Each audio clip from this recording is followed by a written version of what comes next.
ఈరోజు ఎంతమంది జీవితంలో దేవునితో నిబంధన కలిగినటువంటి నిబంధన మందసమ ఏర్పరచుకున్నారు? నేను నిబంధన చేసుకున్నాను యేసు కొరకు.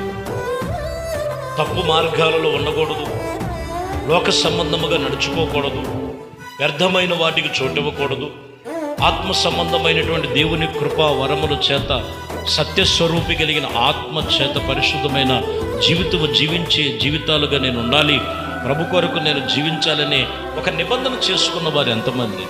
పేరుకు మాత్రమే క్రైస్తవ కుటుంబాలలో ఏమున్నారండి? ఇంకా తాగుబోతులుగానే, ఇంకా బలహీనులుగానే, ఇంకా శరీరేచ్ఛల్లో, ఇంకా కొన్ని అక్రమమైనటువంటి కార్యకలాపాలు చేస్తూ వారి కుటుంబాలు ఎలా రమ్యముగా ఉంటాయి.